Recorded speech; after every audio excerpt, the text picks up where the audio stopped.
guys, it's Tyen. So a lot of you guys really like the coast to coast trail that I did with Roz and asked me to try out more walking trails. Now there are a lot of different kinds of walking trails and nature parks in Singapore, and all of them have varying levels of difficulties. So today I'm going to show you one of my favorite ones, the Lower Peirce hiking trail. If you're wondering, the name is not a typo. This place was actually named after its engineer, Robert Peirce. So we're here at the Casuarina Entrance at Lower Peirce Trail, and it's a bit of a more obscure entrance. A lot of people tend to enter from the other entrances from the other end, but I really like this entrance because it's a residential one and there's not a lot of people in the morning. You have to walk by Casuarina Walk in order to get here, but I just really think that this one is a lot nicer to enter by and it's a lot quieter.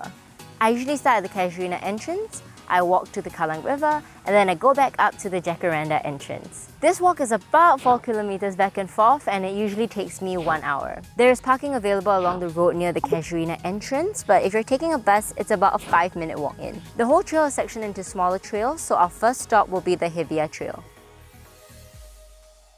Alright, so it's a bit dark right now, but you hear that? I think it's a really beautiful time to come out because the moon is in the sky, the sun is rising, and you just have this very beautiful glow over the forest. And you hear the nature sounds of the chickens, you hear the crickets. It's super soothing and calming. Oh, and plus, I really like the people who come here in the morning. I just feel that those 5-6 a.m. people are the happiest and most positive people in the world. I see couples and they're always so happy, they always greet you and say good morning. I just get super inspired in the morning when I see them, and it always puts me in a good mood. I really like this one because the boardwalk is kind of built a bit above the ground level.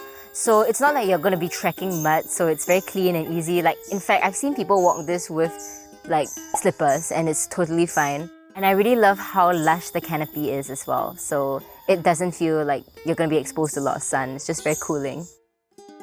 So I like to bring my mom here in the morning because it's very calming and she has a lot of knee injuries. So I always don't really like her to walk on uneven ground. And even though there are steps, they're not steep. So it's super easy for you to go up and down, and majority of the boardwalk is flat.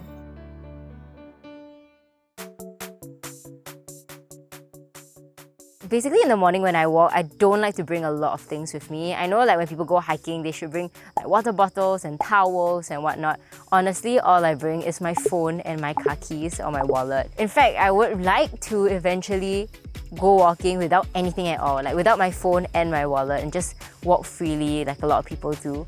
I'm going to be walking for about an hour, so I think there's a good amount of time for me not to drink water. But at the same time, a bottle of water doesn't hurt to carry around.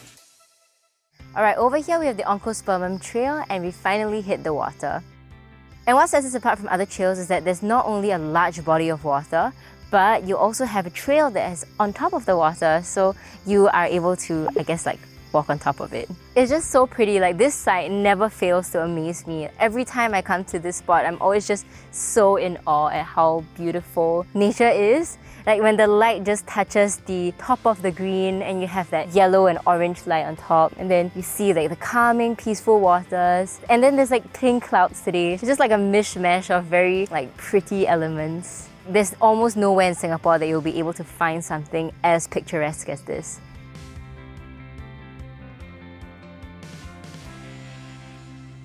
This is a bit of a secret spot. A lot of people actually walk off trail and go very near to the water and sit over there, that flat green surface. And they do yoga, they meditate, they watch the sunrise and sunset, and I've even seen people painting.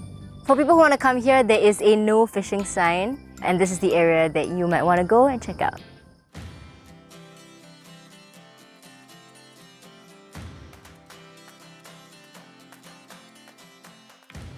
I always prefer reservoirs to nature reserves, and that's because I just tend to gravitate towards large bodies of water. Someone once told me this tip long ago and it's stuck with me ever since. If you are feeling down and low, then just look for a large water body. That could be a swimming pool, a beach, a canal, a river, a reservoir, whatever, because water just has this very healing property about it, and it's cooling and calming. So you can actually see a lot of people sitting around and meditating and doing deep breathing exercises. So every time I'm feeling low, I always just look for water. So there's this thing called forest bathing, and it's a very old traditional Japanese technique or ritual. Studies have shown that 30 minutes a week of just walking in nature can increase your immunity tremendously. So I actually feel like I agree with this study and I try to implement it into my day-to-day. I feel that living in the city, you're always surrounded by buildings and noise and traffic. So coming out here to something that's preserved and natural, it just puts you in a whole different mood, and doing it in the morning just enlivens you. I mean, doing it in the evening is fine as well, but I think that setting a time aside every week just to be with nature, just to be with grass and to be with the earth, is very healing and very good for the soul and for your health. This is one uncle who walks here every single day. Like every time that I've been here, I always see him. He's this uncle who walks around with no shirt, carrying nothing at all. And I think he's like my fitness inspiration because I've spoken to him once and I think he's in his 80s. Without fail, every single morning he's up, he's just walking and walking. So I think that I will want to be like that when I'm his age. So this is Lower Peirce Pavilion, and it's one of the best places to watch the sunrise and sunset. I think the sunrise is about like 7ish, and the sunset, I think the pretty time would be about 6:30. And if you are able to catch a really beautiful sunset after a hot day, it is so pretty. It has like the most lovely like cotton candy rainbow sky you'll ever see. Though you can't enter the pavilion itself, you can still head down the bridge to get a 360 view of the water. Fishing is also allowed here, and it's one of the few places in Singapore where you can legally cast a rod. If you're doing the same trail as I am, do note that this is the only area with a toilet and drinking fountain available, so if you want to stop for a break, you can do it over here. I think this pavilion is really charming, but if you want, you can always just sit by the bench and like watch the sunrise and sunset. I know I see a lot of people doing like dates here, like having coffee and having their picnic and their sandwiches. So romantic. I'm looking for someone to do that with me. You know, come to Lower Peirce Reservoir and sip on coffee and, you know, eat scones.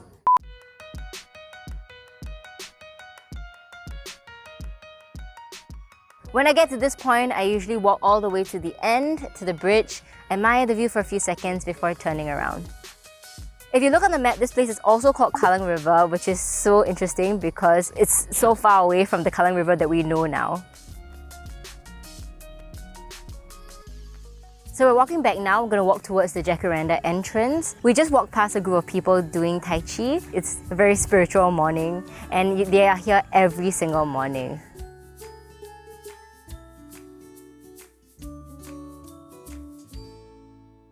Okay, so we've come to this section and you can go in many different directions. I sometimes like to walk all the way back to the Casuarina Entrance, but today we're going to the Jacaranda Entrance and it's going to lead you out to a road which is the residential area. And then that will be the end of your trail. In the Noswer app, we have your program and we give you 3 strength training workouts and 2 cardio sessions every week. So I like to do this as one of my cardio sessions a week. It's probably like my favorite form of cardio, which is just nature walking. 30 minutes, and over here I'm doing 1 hour. So that's 2 cardio sessions effectively. So yeah, you can also log it in the app as e-cardio session. I gotta say, I am slightly disappointed today because I did not get to spot my wild boars. On some occasions when I come here, the wild boar is literally standing right by me. Or if you walk to the bridge area, you can see them like running from afar. And I just think they're so cute, but okay, they're kind of dangerous. But yeah, also very cute, and I think it's very special to spot a wild boar. You can also spot some snakes. There's also a family of monkeys that like to play around, but make sure you don't feed the monkeys because that is against the law. The ecosystem here is very cute, and there's like a whole animal family that just stays around here. So here, the Jacaranda Entrance is the end of our trail, and it's going to lead you out to the road. So I've come to the end of the trail, and I think that this is a super beginner's level walk. If you're somebody who has like never done any kind of nature walk or nature trail before and you want to just try it out, I think that this is a perfect one to start with. And if you have any kind of knee injuries, this is perfect for you because a lot of the trail is flat. And as you can see, there are people of all different age groups here. There are young people, old people, like the healthy, fitter looking kind, and also people who are just in their shorts and t-shirts and flip-flops walking around. So I think this is a perfect trail for anyone. So difficulty-wise, 5 being very difficult, I would give it a 1 or 2 because it really is very entry level. In terms of prettiness, I would give it a 4 or a 5 out of 5 just because I personally think that this is one of the most aesthetically pleasing walks. If you come at the right time, you're gonna have very, very picturesque views.